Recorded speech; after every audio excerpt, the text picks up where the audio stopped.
Hey, it's Natha Campanella. Welcome to another Monday astrological forecast. I bring you these forecasts every single Monday in hopes that I can translate the astrology in the sky in such a way that you can use it to help you navigate your week emotionally and even spiritually in a better way. I love astrology for that reason. It's a magical tool that can guide us. I can't remember who said it. It was one of the big astrologers, but they likened the natal chart to the elder in the room, where we have something available that we can go to and consult, figure out what's going on and why is it like that, and why does it feel like that, and what can we do about it. So that's my intention. And today we're talking about the week of January 20th through the 26th. Lots of changes. We're in a period of time where there are just many, many changes that are upon us. And some of us are experiencing them in really big, almost abrupt ways. And most of us are experiencing them in smaller, more subtle ways. And yet it's almost like the tide just keeps coming, keeps pushing on us.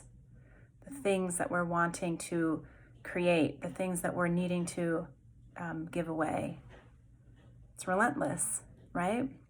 And so change for some of us is going to be really exciting. And for others, it's going to feel traumatic. And especially if you're somebody that has a lot of fixed signs in your chart, the fixed signs are Taurus, Leo, Scorpio, and Aquarius. Fixed signs don't necessarily like sudden, abrupt change, which is interesting because Aquarius is what we're talking about right now because the sun has moved into Aquarius as of January 20th. That's today.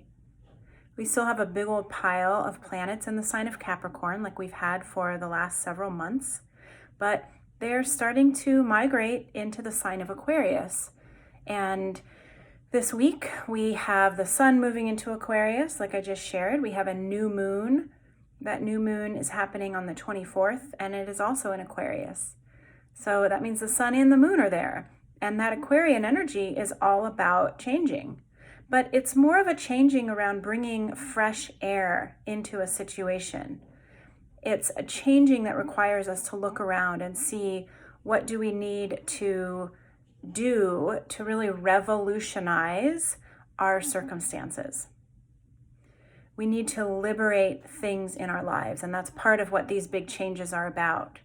The places where we're stuck and stagnant and bored, and we're just doing the same old thing because we don't know what to do differently.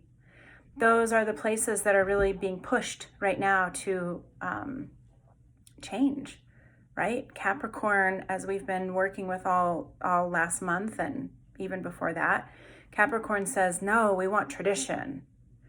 We need to do things the way we've always done them. We need to follow the rules, and that can be really valuable.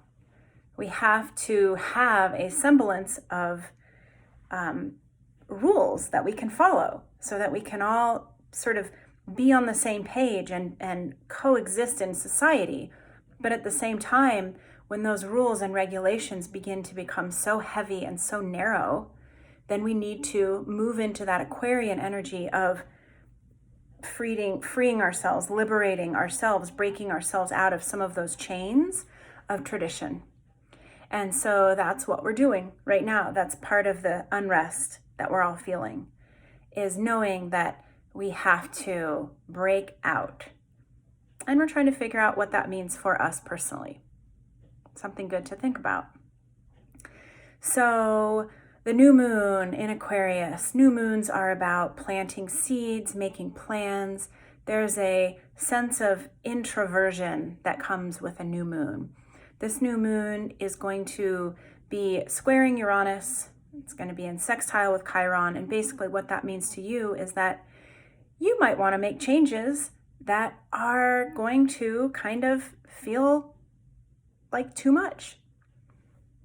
I don't know how to do it. I don't want to do it. It's too much work. And that's okay.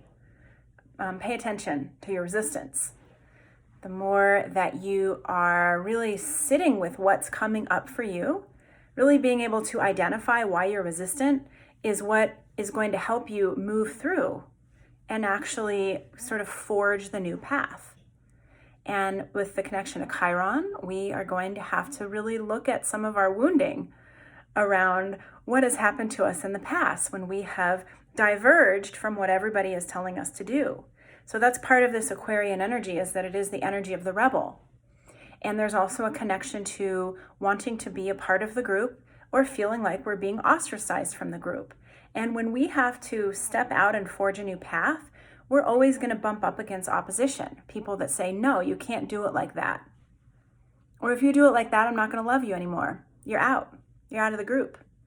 And that's okay, because eventually, if we are making changes that are in alignment with what we need, with what we want moving forward in our lives, people are either going to have to follow suit or they're going to kind of drift off, and that's okay. If people are drifting off, if circumstances are kind of dissolving, then we know that is what is right. That's what's in alignment. So this week, I encourage you to really give some thought to some of the things that I have just talked about. Where are the changes originating in your life? Where do you need to breathe fresh air into something stagnant? Where are you avoiding making changes because they're going to be too much work, or they seem too hard, or you don't want to risk being ostracized from the group? These are questions you will probably get the answers to all month long. And I will be back next week to talk more.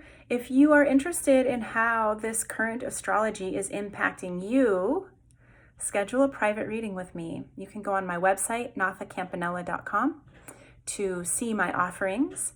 If you think somebody that you know and love would benefit from hearing this video, tag them or send it to them. Always leave me comments, send me private messages if you have questions. And I'm doing Instagram Lives every Friday this month, talking about the astrological dynamics that are behind our relationships with our family members. And this week, we're going to be talking about partnership. That's a big one. And we have a few Venus connections happening this week. So we might feel like that partnership thing is up. It's getting stirred. Changes in partnership, and what do those look like, and how can we navigate them? All right, you guys, have a wonderful week. Happy new moon. I will talk to you soon. Bye.